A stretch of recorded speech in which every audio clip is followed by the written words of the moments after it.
in my many encounters and engagement with OFWs, many of them have personally confided real accounts of their victories, successes, and heroism, stories that ought to be told to inspire millions of other OFWs who have braved the loneliness and difficulties in foreign destinations to earn a better life for themselves and their families.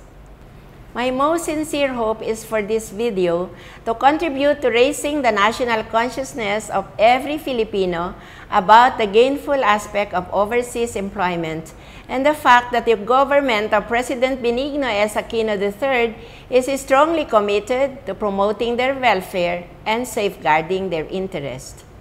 This commitment is being carried out by the DOLE through the National Reintegration Center for OFWs, which implements a national reintegration program under a holistic migration and development framework that takes into account the financial, human, and social capital investments of OFWs. The goal of the program is clear. It is to improve the quality of life of migrants, their families, their communities, and achieve reverse migration, the point when every OFW has finally decided to come home to our country and contribute to its progress and prosperity.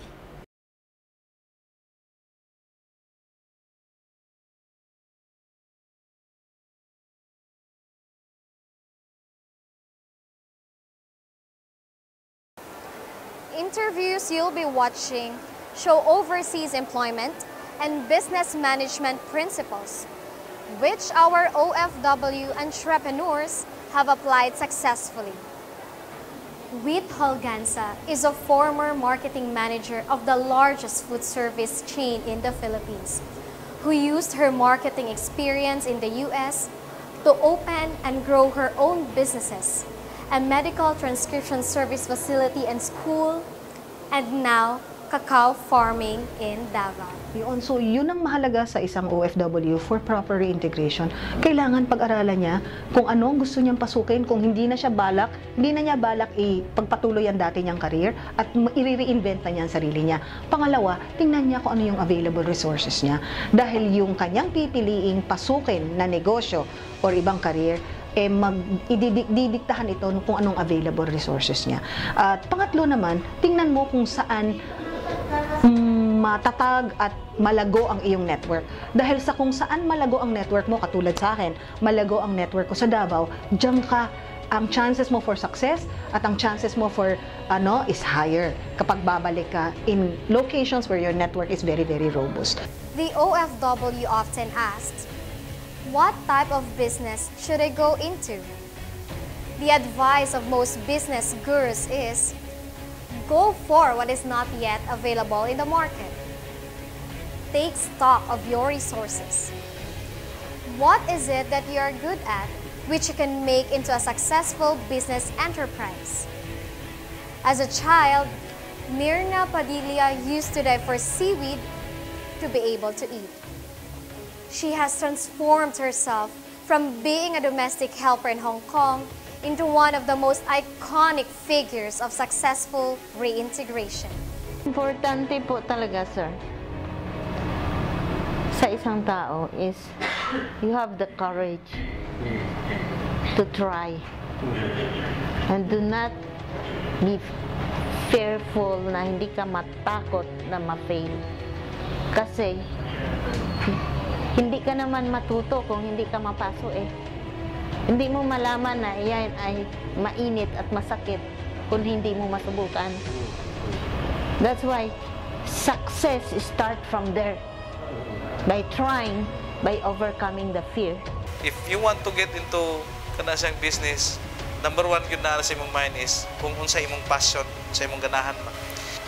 Nindot sa yun o gibalik diri sa Pilipinas because ang imong family ties mulig-on unya lesser kayo ang kanang break up sa pamilya. Don't allow yourself to be tied down to just earning a monthly pay.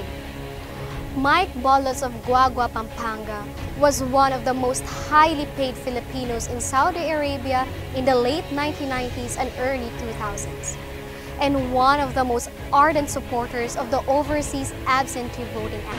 Running a business is not easy. It does not start when you get back home. It actually starts while you are still working abroad.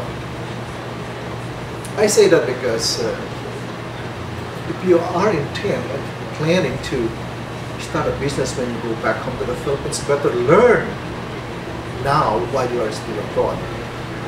In your work, what do you do? Is there something in what you're doing now that you could probably turn into a business when you go home? If so, learn everything you can about the work that you're doing now, which you can turn into a business when you get home. Another thing while abroad is maximize your time. Don't waste your time. If you can do 2-3 jobs all at the same time, do it.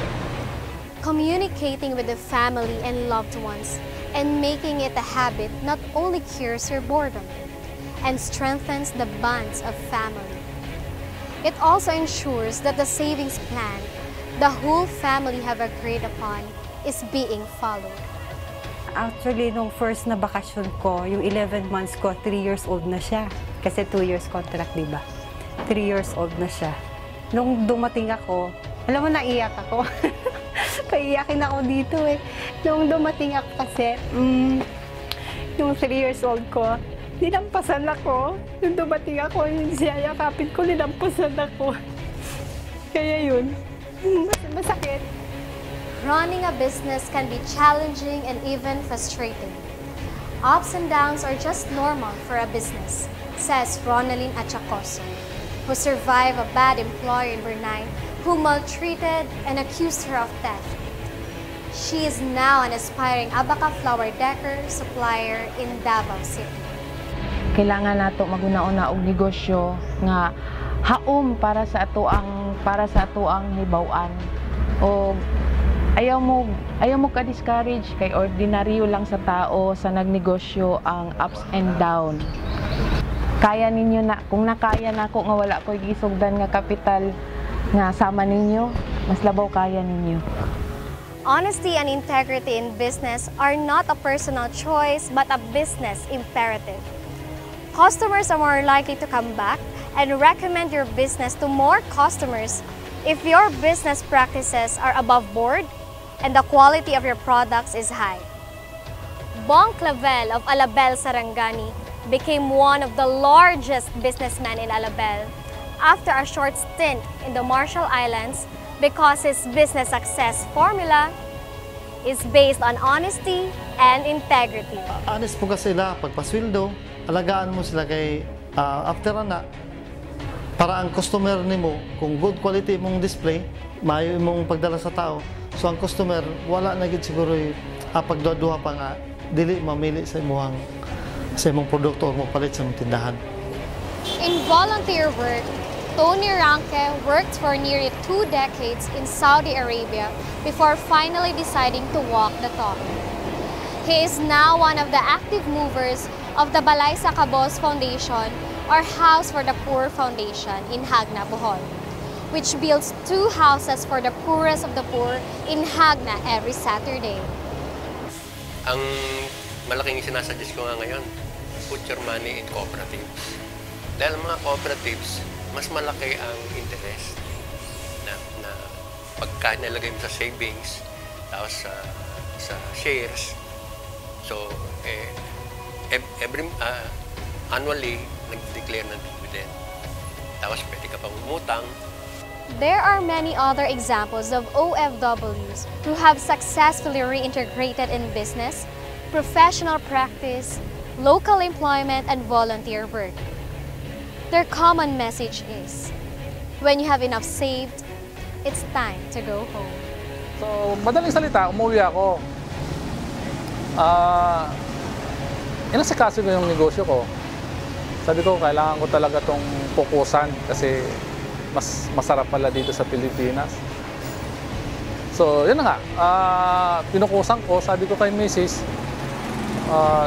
dito na tayo kasi ganun din sayang. Sayang yung bahay mo, bibenta natin tapos isusugal lang natin doon sa Canada na wala lang. And working abroad, away from your family, away from your child, away from your parents, it's a very hard choice to make.